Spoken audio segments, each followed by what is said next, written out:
우리는 거짓 정보와 거짓말의 폭풍을 목격했습니다. 세계 어느 전쟁도 가자처럼 숫자가 집계된 적이 없습니다. 하마스가 집착해 모두가 그 숫자에 집착합니다. 그래요.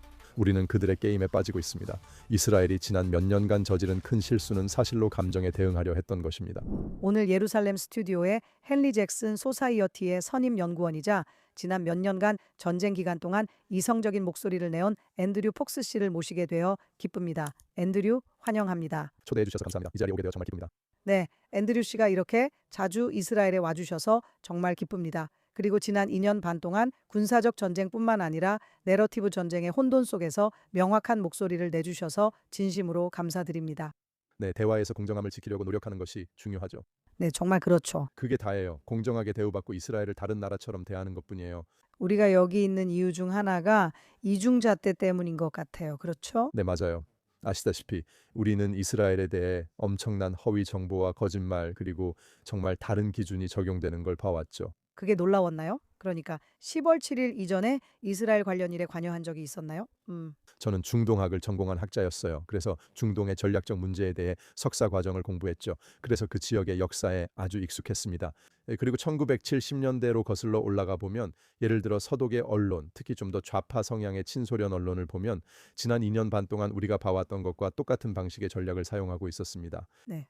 하지만 이번에는 소셜미디어와 보폭풍, 그리고 딥페이크와 인공지능 등 새로운 기술들로 인해 훨씬 더 강력해졌습니다. 그러니까 이런 일은 예전에도 있었지만 우리가 지금 보고 있는 것처럼 이렇게 대규모로 일어난 적은 없었습니다. 그리고 여전히 계속되고 있습니다.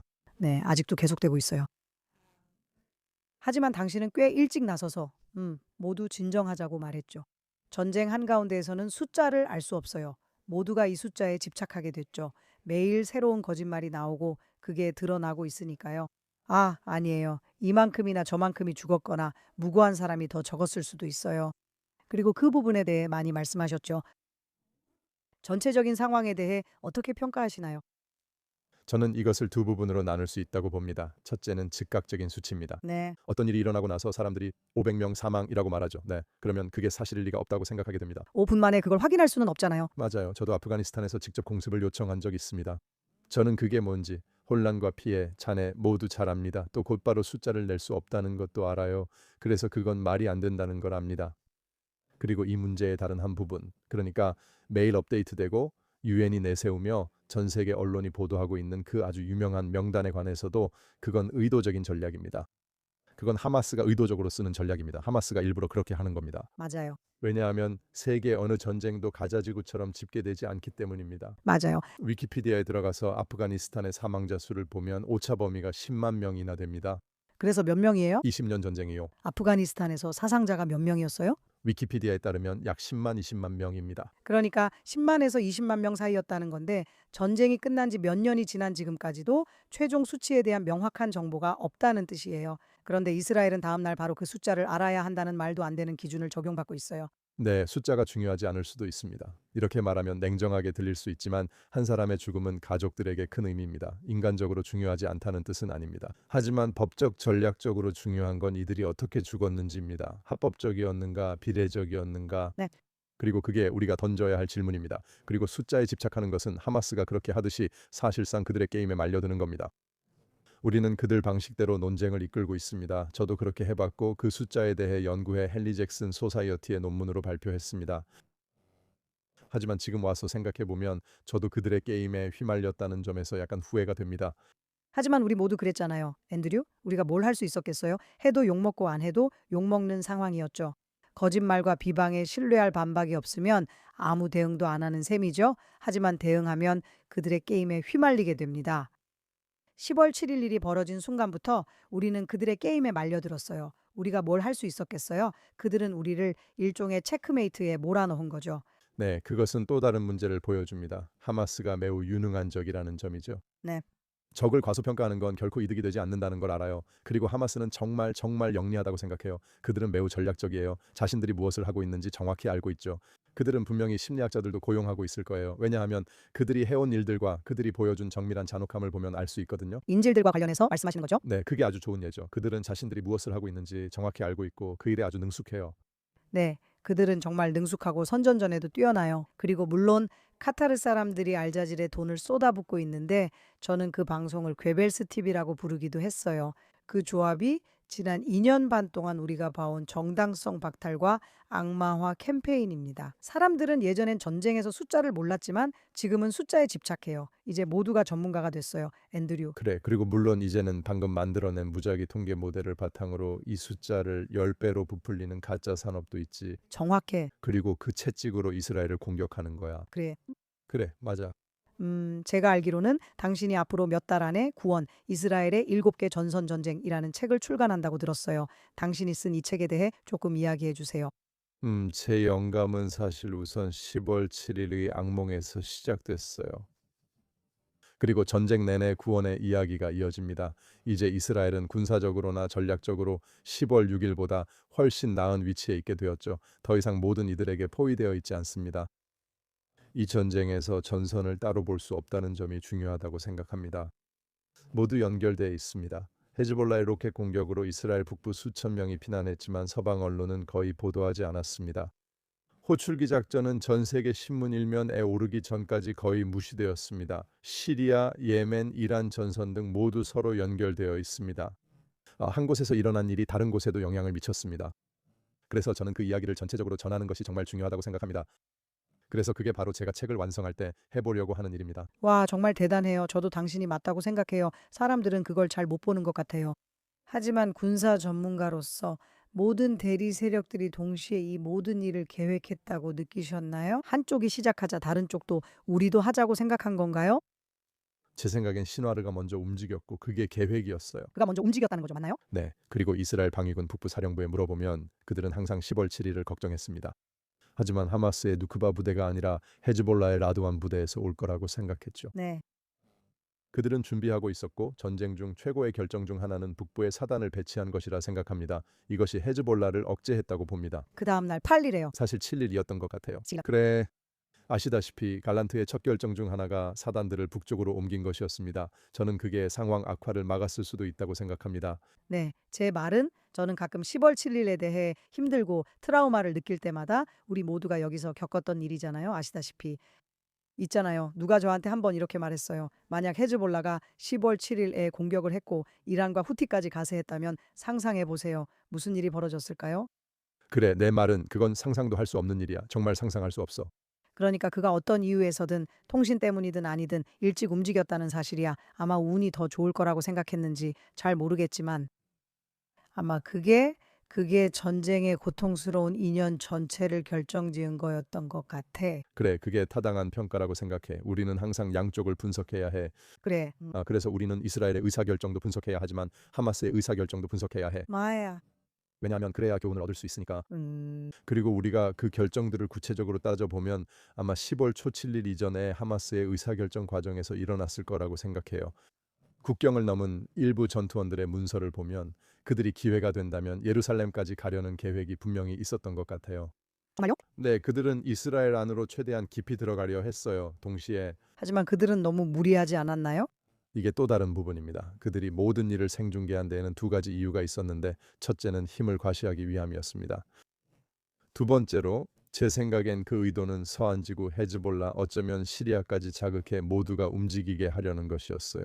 우리가 한 일을 봐라 이런 식으로요. 자, 시온주의 정권을 과거의 일로 만들어버리자. 그들의 소위 동료들이나 동맹들은 어떻게 됐을까요? 그 사람들이 정말로 오, 안 돼라고 생각했을까요? 아니면 어떻게 생각하세요? 왜 그들이 그 일에 영감받지 못했다고 보세요? 네, 저는 이스라엘군을 북쪽으로 옮긴 억제 효과가 매우 컸다고 생각합니다. 그 점을 아무리 강조해도 지나치지 않아요. 정말 흥미로운 통찰이에요. 저는 그런 식으로 생각해 본 적이 없어요. 그리고 물론 상당한 미군 전력도 있었죠.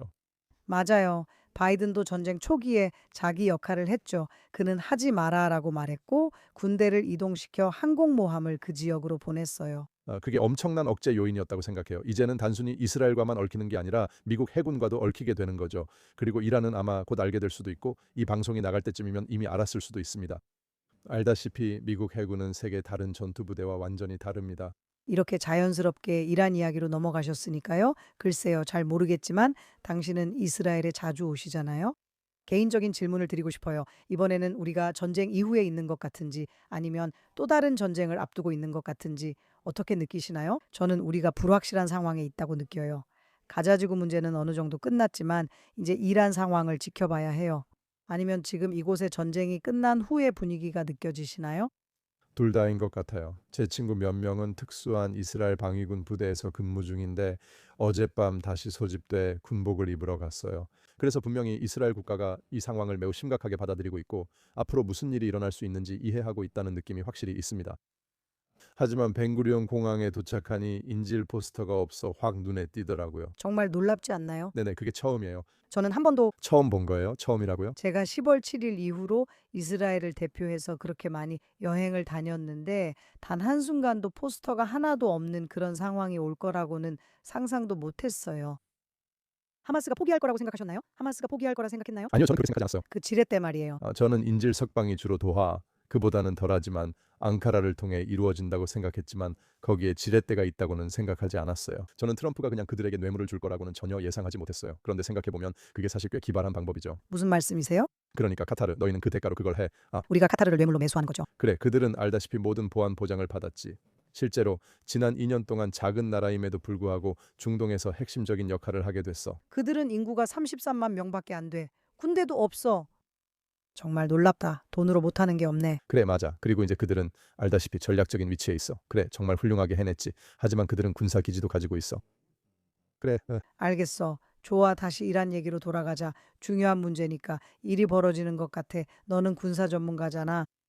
여기서 이 어떤 시나리오들이 있는지 말해줘. 앤드류, 모두가 초조해하고 있어. 무슨 일이 일어날지 아무도 몰라. 우리가 상대하는 게 허세만 부리는 약체고 짧은 전쟁, 예를 들어 12일 전쟁 같은 걸 보게 될까? 아니면 더 길어질 수도 있을까? 이스라엘이 힘든 일을 맡게 될까? 미국이 마지막에 개입하게 될까? 내 평가는 어때? 나중에 책임을 묻진 않을게. 그러니까 선택지가 정말 많지만 우선 우리가 고려해야 할 것은 군사력이 국가 운영의 한 가지 수단일 뿐이라는 거야. 그리고 외교와 경제가 나머지 두 가지야. 2026년 N 정부가 네 번째라 할 수 있어. 그래. 지난 몇 주 동안 그런 모든 지렛대들이 작동하는 걸 봤지. 제재가 확실히 효과를 내고 있다는 걸 알 수 있어. 워싱턴이 외교 비슷한 걸 시도 중인데 나는 그게 성공할지 회의적이야. 이란인들과 거래하는 건 쉽지 않으니까. 그들이 그냥 우리는 시도해봤다고 말하기 위해서 그렇게 하는 거라고 생각해? 응, 나도 그렇게 생각해. 맞아. 나도 그렇게 생각해. 아무도 그렇게 하지 않을 거라고 생각해. 이미 그렇게 했잖아. 그렇지. 응. 음, 하지만 동시에 세 번째 지렛대가 준비될 시간을 주는 것이기도 합니다. 필요한 장비와 물자를 걸프 지역에 배치해 공격 준비를 하는 것이며 이제 두 개의 항공모함 전단이 배치됐습니다. 맞아요. 유럽 각지 기지에서 많은 전투기가 투입되고 있습니다. 이라크전과 비교하면 아직 그만큼은 아니지만 당시 작전 규모가 컸음을 알 수 있습니다. 그래서 실제로 정권을 전복시킬 만큼 충분한 전력이 현지에 있는지는 솔직히 아직 두고 봐야 합니다. 현재 고려 중인 군사적 선택지를 보면 두 가지 가능성이 있다고 생각합니다. 알겠어요. 첫 번째는 그들을 협상 테이블로 끌어들이고 우라늄을 포기하게 하려는 제한적 타격입니다. 하지만 그들은 협상 테이블에 있어요. 하지만 진지하지 않아요. 그래요, 그들은 동의하지 않았어요. 그들은 아무것도 하기로 동의하지 않았어요. 네, 그래서 본질적으로 먼저 경고성 타격을 하고 만약 당신들이 협상 테이블에 나오지 않고 우리가 원하는 것을 주지 않으면 더 많은 일이 있을 거라고 말하는 거죠. 그래서 그게 논리적인 단계적 수위 상승 경로가 될 거예요. 아니면 그냥 바로 실행에 옮겨서 매일 혹은 최소한 매주 공습이 계속 이어지면서 체계적으로 정권과 이란 혁명 수비대 그리고 모든 보안 기관들을 해체하는 방식이 될 수도 있죠. 도널드 트럼프는 긴 전쟁을 좋아하지 않는다는 걸 알고 있죠. 맞아요. 그래서 결국에는 큰 공습이 있지만 결정적인 효과는 없는 중간 지점에서 끝날 수도 있습니다. 하지만 그게 우리가 7월에 겪었던 일 아닌가요? 거의 그렇죠. 정권을 무너뜨리려면 무엇이 필요하죠? 왜냐하면 제 말은 이스라엘에 있을 때 우리는 항상 큰 전쟁은 레바논, 그러니까 헤즈볼라와 하게 될 거야라고 느꼈거든요. 그리고 우리는 그들이 나오기도 전에 그들의 싹을 잘라버렸죠. 우리는 어떤 면에서는 이란과도 똑같이 했어요. 그들의 발사대 절반을 파괴했고 알다시피 고위 군사 인력의 절반도 제거했죠. 전쟁이 시작되기도 전에 모든 핵 과학자들을 제거했죠. 그러니까 질문은 우리에게 그런 비장의 수 몇 개 더 남아있지 않나요? 이제 사람들이 일어섰으니 지금이야말로 우리가 더 작은 일을 할 수 있는 때가 아닐까요? 어쩌면 이건 제 낙관적인 생각일지도 모르겠네요. 작은 일을 하면 이후엔 사람들이 자연스럽게 주도할 거예요. 아니면 더 쉬워질 수도 있죠. 가능성은 있지만 이란 정권은 100만 명의 무장 병력이 있습니다. 100만 명이에요. 그래요. 1억 명 중에 거의 1억 명이에요. 그래요. 그러니 그들이 있는 거죠. 정말 많죠. 그리고 그들 중 많은 사람들이 충성파예요. 그들은 돈을 받고 하는 게 아니라 종교적인 신념을 가진 근본주의 충성파들이에요. 그래서 그들은 절대 편을 바꾸거나 포기하거나 싸움을 거부하지 않을 만큼 동기가 강해요. 그래서 더 어렵습니다. 이란 혁명 수비대 IRGC는 전국의 11개 지역 사령부와 각 사령부별 하위 지휘부가 있습니다. 그래서 그 보안 체계를 무너뜨리고 싶다면 그 모든 곳을 다 공격해야 해요. 그건 많은 목표가 됩니다. 11개 사령부, 11개의 사령부요. 11개 사령부 아래에도 여러 단계가 있습니다. 그리고 그들 중 일부가 편을 바꾸고 있다는 보고에 신빙성이 있었나요? 그리고 이란인들은 IRGC가 아닌 자신들만의 군대도 있고 그들이 편을 바꾼다거나 경찰이 편을 바꾼다는 이야기도 있었죠. 이것은 단순한 희망사항이었나요? 제 말은 저는 그런 것에 대해 확실하게 확인된 것을 본 적이 없습니다. 그리고 물론 그들은 언론 통제를 하고 있어서 현장에서 정보를 얻는 것이 정말 어렵게 만듭니다. 그리고 우리도 정보 전쟁 중입니다. 물론이죠. 그래서 양쪽 모두에서 홍보와 선전이 있을 겁니다. 저는 서방, 이스라엘, 미국, 유럽의 노력이 악의적이라고 생각하지는 않지만 분명히 그 정권의 압박을 가하려는 시도라고 봅니다. 네, 또 이란 디아스포라, 즉 해외 이란인들을 돕고 희망을 주는 것도 목적입니다. 정권 교체와 관련해 세 가지를 찾고 있습니다. 군사적 충격, 즉 사람들이 편을 바꾸거나 싸움을 거부하는 상황입니다. 대중 봉기를 찾고 있지만 이미 잔인하게 진압된 적이 있습니다. 그들이 다시 일어설 힘이 남았는지는 주목해야 할 흥미로운 부분입니다. 마지막으로 심리적 충격이 있습니다. 이는 고위 지휘관이나 지도자가 편을 바꾸거나 망명, 살해, 도주 등 큰 변화가 일어나는 걸 의미합니다. 아사드가 시리아를 떠나는 상황을 상상해 보세요. 그게 바로 제가 여기서 생각하는 것과 동등한 상황입니다. 그래서 우리는 정말로 그 세 가지를 찾고 있는 겁니다. 그리고 아직까지 그 세 가지 중 어느 하나라도 확실히 진행되고 있다고 단정할 만한 충분한 증거는 보지 못했습니다. 만약 공격이 실제로 일어난다면 그게 바로 본질일 수도 있겠죠. 어떻게 해야 할진 모르겠지만 하메네이를 죽이는 거예요. 그래, 맞아요. 그리고 그게 아시다시피 충격이죠. 네, 하지만 고려해야 할 또 다른 요소가 있다고 생각합니다. 바로 이란인들이 12일 전쟁에서 배웠을 거라는 점입니다. 있잖아요. 그들은 자신의 약점과 취약점을 알게 되었고 이스라엘이 방공망을 쉽게 무력화한 것도 확인했을 것입니다. 그래서 그들은 지난 7, 8개월 동안 전술을 바꿔왔을 겁니다. 하지만 그 시간이 그들이 잃은 모든 것을 회복하고 되찾기에 충분할까요? 우리는 하마스에 대해 그리고 그들이 얼마나 적응력이 뛰어나고 영리한지에 대해 이야기했죠. 적을 절대 과소평가해서는 안 됩니다. 절대요. 절대 그렇게 해서는 안 된다는 게 정말 중요합니다. 어쨌든 지난달에 텔아비브에서 브리핑을 받았는데 그곳에서는 하마스의 로켓 재고가 12일 전쟁 이전 수준으로 다시 돌아왔다고 거의 확신하고 있었습니다. 와, 그들은 아직도 중국산 로켓을 샀다고 하네요. 그래도 로켓은 로켓이죠. 그렇지 않나요? 폭발하면 여전히 사람들에게 해를 끼칩니다. 그러니까 그들이 로켓을 발사할 수 있느냐는 또 다른 문제입니다. 왜냐하면 발사대 상황에 대해서는 우리가 잘 모르기 때문이죠. 분명히 이스라엘이 그 발사대들을 파괴하는데 엄청나게 성공했으니까요. 여기에 많은 변수가 있어 쉽지 않습니다. 이걸 쉽다고 하면 바보이거나 거짓말쟁이입니다. 이번 주말에 오시기로 하셨나요? 저는 그냥 집에 갈 수 있기를 바라고 있어요. 어제 이스라엘 TV에서 전직 고위 안보 관계자가 한 말 때문에 한바탕 소동이 있었어요. 이번 주말에는 나가지 않겠다고 했죠. 그리고 사람들이 완전히 난리가 났어요. 그리고 재무장관이 아니 그 사람이 한 말은 잊으라고 했어요. 그래서 지금 우리가 이런 상황에 있는 거죠. 그렇지 않나요? 우리 모두가 초조하게 기다리고 있어요. 하지만 우리는 이미 3주 동안이나 이렇게 긴장하고 있었어요. 3주 전에 일이 벌어질 거라 생각했지만 돌아보면 아무도 준비되지 않았던 것 같아요. 그렇죠? 트럼프가 베네수엘라에서 장난을 치려고 항공모함을 카리브해에 보내놨었잖아요. 맞아요. 그래서 저는 백악관과 펜타곤이 항공모함을 필요한 곳에 유지해야 한다는 점에 대해 정말 좋은 교훈을 얻었을 거라고 생각합니다. 아시다시피 미국은 11개의 항공모함 전단을 보유하고 있지만 그중 절반만이 한 번에 운용됩니다. 나머지는 개조나 정비 등으로 사용되지 않기 때문이죠. 그리고 지금 여기에는 몇 대가 있나요? 지금 여기에는 2대가 있습니다. 그리고 그게 충분하다고 생각하세요?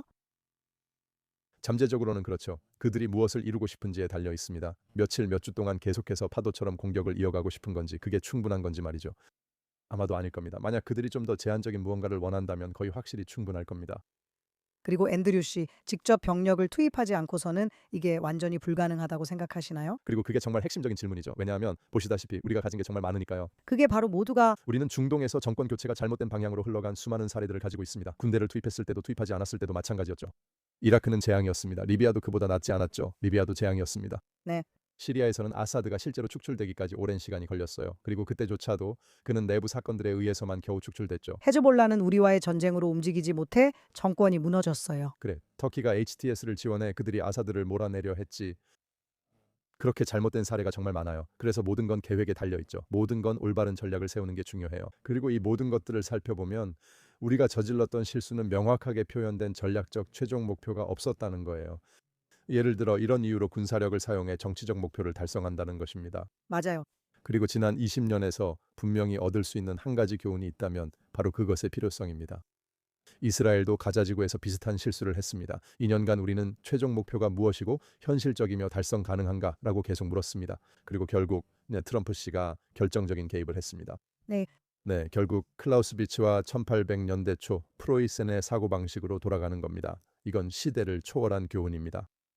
맞아요. 우리는 전략에는 그다지 뛰어나지 않아요. 전술에는 능하지만 전략에는 약하죠.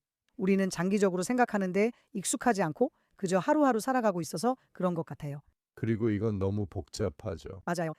있잖아요. 그거 맞아요. 이건 중동에서 벌어지는 10차원 체스 같아요. 모든 행동에 예상치 못한 반응이 오고 어떻게 될지 절대 몰라요. 아사드가 무너질 줄 누가 알았겠어요? 아무도 없었죠. 아니 진짜로요. 아무도 그런 일이 일어날 거라고 예상하지 못했어요. 여기서는 상황이 그렇게 빨리 바뀔 수 있다는 거죠. 그래서 전략을 세우는 게 엄청나게 어렵게 됩니다. 그래서 저도 여기서 약간 방구석 장군처럼 말하고 있는 거죠. 아니에요. 맞는 말이에요. 이렇게 복잡한 환경에서는 무슨 일이든 일어날 수 있기 때문에 깃발을 꽂고 이렇게 될 거야라고 단정할 수 없어요. 저는 그저 최선을 바래요. 여기서 우리가 꿈꾸면 최선의 결과는 뭘까요? 최고의 꿈은 군사, 외교, 경제라는 세 가지 지렛대가 정권을 포기하고 도망치게 만드는 거죠. 맞아요. 그들이 도망칠 길이 없다는 걸 알 때죠. 빠져나갈 길이 없어요. 완전히 궁지에 몰렸고 사람들은 봉기할 것이며 미국과 이스라엘의 비밀 지원도 받고 있죠. 그들은 끝이 왔음을 직감하고 말합니다. 푸틴 별장 하나 얻을 수 있을까? 모스크바가 좀 붐비겠네요. 그렇지 않아요? 이미 아사드도 거기 있잖아요. 아사드에게 안과 검진을 3번 받았어요. 좋은 점도 있네요. 정말 놀라워요. 그럼 요즘에는 무엇에 집중하고 계신가요, 앤드류? 주로 어떤 일에 집중하고 계세요? 주제 면에서요? 아니면 활동 면에서요? 네, 둘 다요. 지금은 상황이 좀 달라졌어요. 몇 달 동안 군사적으로는 조용해졌거든요. 저는 심리학 배경도 있고 군 경력도 있습니다. 저는 곧 뇌가 거짓말에 속는 이유와 악의적 행위자들이 허위 정보를 믿게 조종하는 방법에 대한 논문을 발표할 예정입니다. 아마도 당신이 우리가 내러티브 전쟁에서 패배한 상황을 극복할 전략을 세우는데 도와줄 수 있을 것 같아요. 네, 사실 이번 주에 바로 그 주제에 대해 이야기하는 컨퍼런스 때문에 이스라엘에 다녀왔어요. 그러니까 사람들이 이 문제에 대해 인식하고 있다는 거죠. 하지만 보세요. 이 문제는 2500년 아니면 3000년이나 됐어요. 그 뿌리가 반유대주의에 있기 때문이죠. 네, 그렇죠. 좋은 말씀이요. 숫자 게임이죠. 맞기도 하고 아니기도 해요. 전략이 전혀 없어요. 저희는 사람이 없어요. 정보를 위해서는 확실히 그렇죠. 네, 그건 인정할게요. 저희는 전략이 전혀 없어요. 그리고 또 제가 가장 비판하는 점은 우리의 뭐라고 부르든 우리의 내러티브 전쟁이 너무 정치적으로 변질됐다는 거예요. 그리고 저는 정말로 우리가 혁신기관이 있는 것처럼 전문가들과 부서가 있는 내러티브 전쟁 기관도 있어야 한다고 믿어요. 진지하게 받아들여야 해요. 저도 동의합니다. 그리고 최근 몇 년간 이스라엘의 큰 실수는 감정을 사실로 대응하려 한 것이었습니다. 맞아요. 왜냐하면 만약 당신이 파트너나 남편, 아내 뭐가 됐든 싸우고 싶다면 그건 사실에 관한 게 아니에요. 그리고 분위기가 점점 뜨거워지고 있는데 당신이 진정해 너 비이성적이야 라고 말하면 그래, 그게 어떻게 될까요? 그냥 불에 기름을 붓는 거죠. 제 남편한테 물어보셔도 돼요. 상상이 가네요. 하지만 아시다시피 사람들이 죽은 아이의 사진이나 그게 무엇이든 간에 분노하고 있을 때 이스라엘이 사실상 해온 일이 바로 그겁니다. 네. 이스라엘은 합법적이고 비례적 공습이었다거나 목표 선정 절차를 따랐다고 반응했습니다. 맞아요. 사람들은 난 신경 안 써. 이 죽은 아이 때문에 정말 화가 나 라고 말합니다. 저도 이해합니다. 정말 그래요. 그리고 그 감정과 싸우는 건 정말 어렵죠. 그래서 당신은 심리전에 관한 논문을 쓰고 있잖아요. 저는 우리가 이런 하이브리드 전쟁 속에 있다고 정말 믿어요. 그러니까 군사적인 부분도 있고, 물론 선전 내러티브도 있죠. 그리고 심리학도 그 선전과 내러티브의 일부잖아요. 그렇죠? 예전보다 훨씬 더 그렇죠. 왜냐하면 우리는 소셜미디어 시대에 살고 있으니까요. 저는 이것을 융합 전쟁이라고 부릅니다. 융합이라. 제 용어는 에릭 와인스타인이라는 과학자에게서 따왔어요. 그는 하이브리드라고도 부르지만 융합도 괜찮은 표현 같아요. 그건 흔한 용어지만 융합은 제가 만든 제 용어예요. 멋지네요. 왜냐하면 이제 우리는 하이브리드를 넘어서 기술과 정보, 전술이 모두 하나로 융합되고 있다고 생각하거든요. 네. 그리고 좋은 예가 있습니다. 가자 지구에서 칸 유니스 작전과 라파 작전 사이의 공백을 생각해 보세요. 실제로 진입하기까지 1월에서 4월까지 4개월간의 공백이 있었습니다. 그리고 그 공백은 정보로 인해 생긴 것이었습니다. 라파의 모든 시선을 기억나시나요? 맞아요. 그리고 그게 바이든 대통령이 이스라엘의 진입을 막도록 영향을 준 거예요. 저는 이 점을 이스라엘 당국에 계속 말하고 있습니다. 저는 계속 그들에게 말해요. 여러분은 이게 별개의 일이라고 생각하지만 사실은 국가 안보에 영향을 미치는 문제라고요. 그리고 저는 그 예시를 사용합니다. 네네, 이제 융합 전쟁이라는 용어가 생겼고 JNS에서 처음 소개됐죠. 아주 좋아요. 여러분이 여기서 처음 들으셨습니다. 앤드류 폭스의 융합 전쟁입니다. 그렇다면 지금 저에게 조언을 해주신다면 가장 먼저 무엇을 하시겠어요? 이제 당신이 이스라엘 정부의 자문가라고 가정해 봅시다. 저는 누군가가 외부에서 와서 여러분 해결책이 필요해요라고 말해주는 게 제 꿈입니다. 저는 작은 것부터 시작할 것 같아요. 이게 빠른 해결책이 아니라는 점을 이해하는 것부터 시작하겠습니다. 맞아요. 그게 어려운 점이죠. 소셜 미디어 시대에는 즉각적인 도파민 분출을 기대하게 되니까요. 사람들은 빠른 해결책에 중독되어 있어요. 사실상 이건 20년에 걸친 회복 프로그램입니다. 저도 동의해요. 그리고 카타르가 20년, 30년 전에 시작했을 때를 생각해 보세요. 네, 밑바닥부터 쌓아 올리는 거죠. 이스라엘과 전 세계와의 감정적인 유대감을 찾으려고 노력하세요. 왜 이스라엘이 중요한지 보여주세요. 이스라엘 사람들이 어떤지, 이스라엘 사람들이 평범한 사람들이라는 걸 보여주세요. 바로 그거죠. 그리고 말하기 망설여지긴 하지만 그게 바로 인식입니다. 알다시피 이스라엘 사람들은 뿌리 달렸고 하는 일이라고는 팔레스타인 사람들을 죽이고 다니는 것뿐이라는 인식이 있죠. 네, 분명히 말도 안 되는 소리입니다. 정말 그래요. 하지만 친밀감은 가장 낮은 단계부터 차근차근 쌓아야 합니다. 작은 단계부터 유대감을 점진적으로 쌓는 캠페인이 필요하며 이후 이스라엘의 장점을 활용하면 됩니다. 예를 들어 놀라운 의료 기술 발전과 이스라엘이 중동 및 세계에 미치는 긍정적 영향 등이 있습니다. 네. 그리고 사람들에게 인간적인 차원에서 그것을 보여주는 거죠.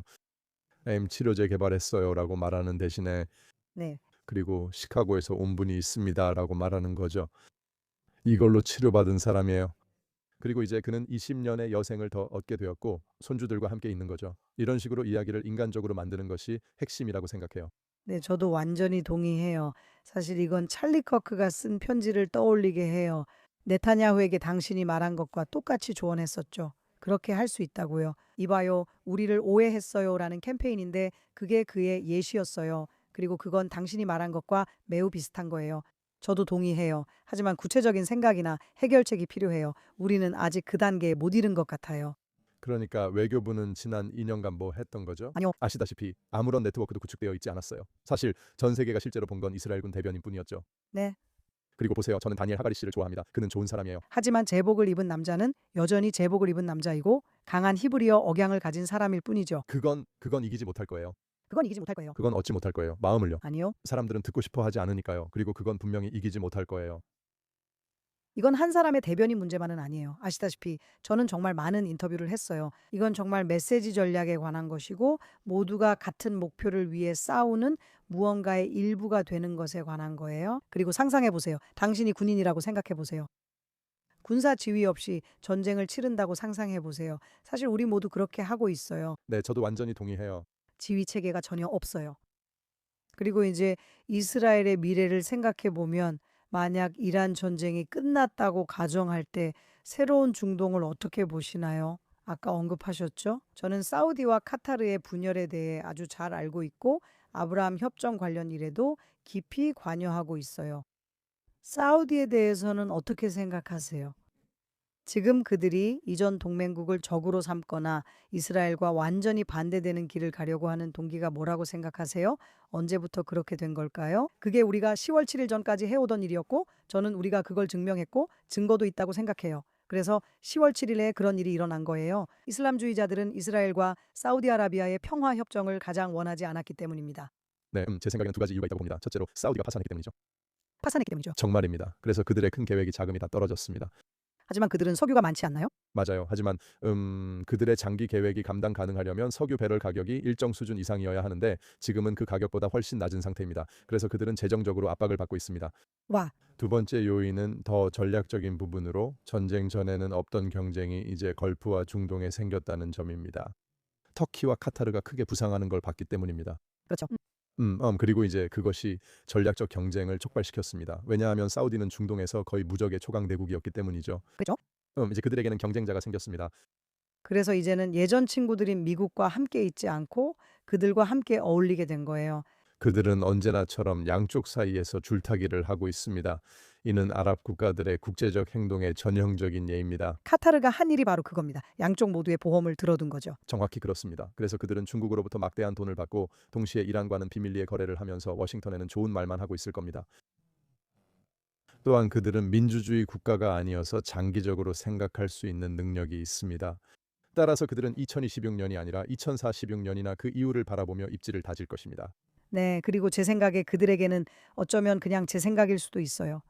하지만 미래에 자유로운 이란이 생긴다는 사실은 아마도 육아 측면에서는 도움이 되지 않을 거예요.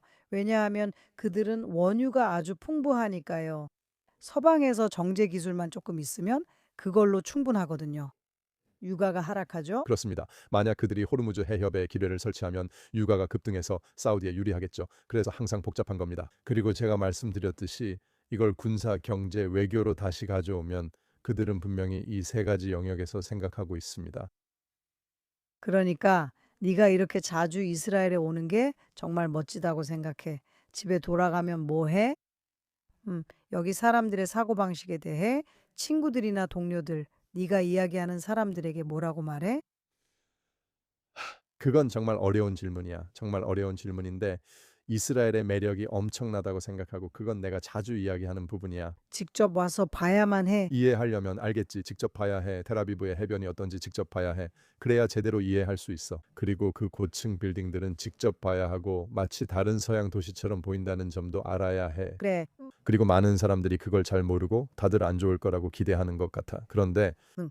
음 그리고 그 나라에 대한 진심 어린 사랑과 관심이 뚜렷이 보여 외부인도 그렇게 느낀다고 생각해. 네. 여기는 원래 사막이어야 할 것 같은데 응. 근데 그렇지 않아. 그건 이스라엘 사람들이 자기 땅을 사랑하고 정성스럽게 돌봤기 때문이야. 그게 정말 잘 드러나지. 그리고 모든 나라의 결점과 흠이 있듯이 여기에도 그런 점들이 있다는 걸 인정해야 한다고 생각해. 응. 하지만 또 유머러스하게 해야 한다고 생각해. 그래, 그게 유대인들이 살아남은 이유지. 우리의 어두운 유머 덕분이야. 그리고 있잖아, 앤드류, 우리 둘 다 영국인이잖아. 너는 어떻게 생각해? 너는 내 나라가 걱정돼?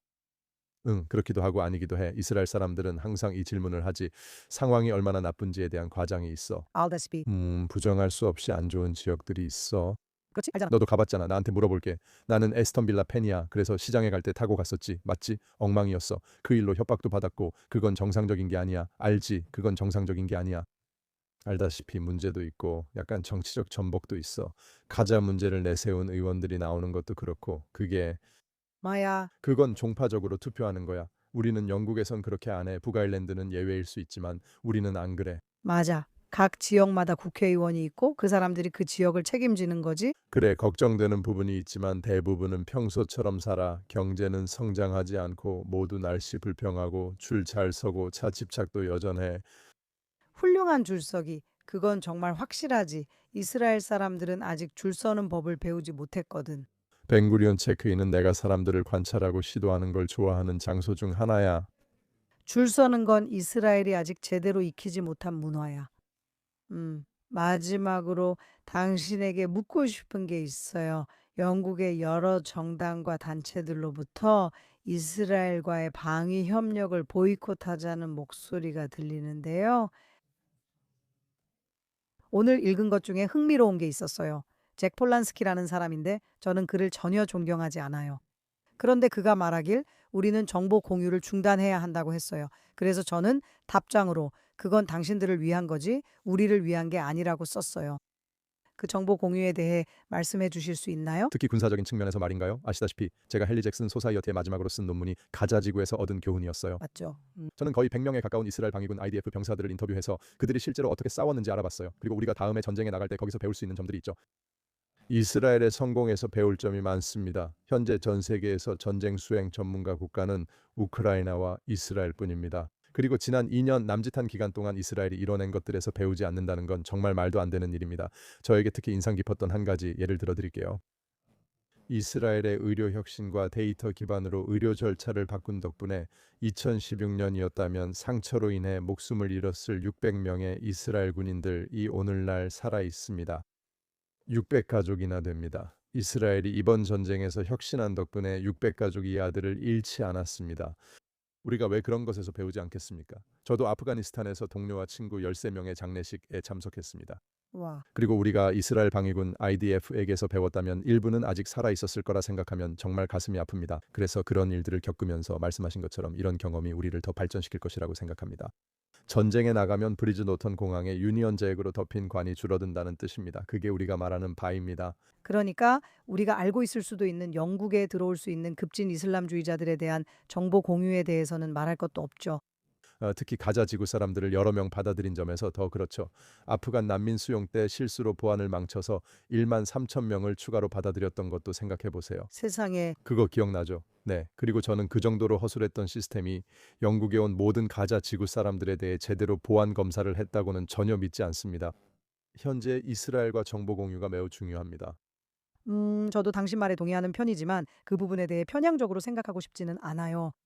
앤드류, 훌륭한 일 해줘서 고맙고 그런 목소리가 되어줘서 고마워요. 그리고 항상 여기서 환영받는다는 거 알죠? 저야말로 영광입니다. 불러주셔서 감사합니다. 정말 감사합니다.